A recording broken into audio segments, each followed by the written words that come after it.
Let me break this down. They told us that hard work brings money.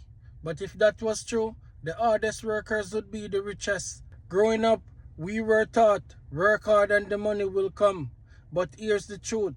Hard work alone can wear you down, break your body, and still leave you broke. If hard work was the secret to wealth, construction workers, janitors, and delivery drivers would be millionaires. They grind day in and day out, but most still struggle. Why? Because sweat does not equal success. The key isn't just working hard, it's working smart.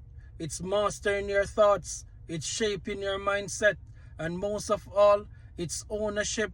Ownership is the game changer.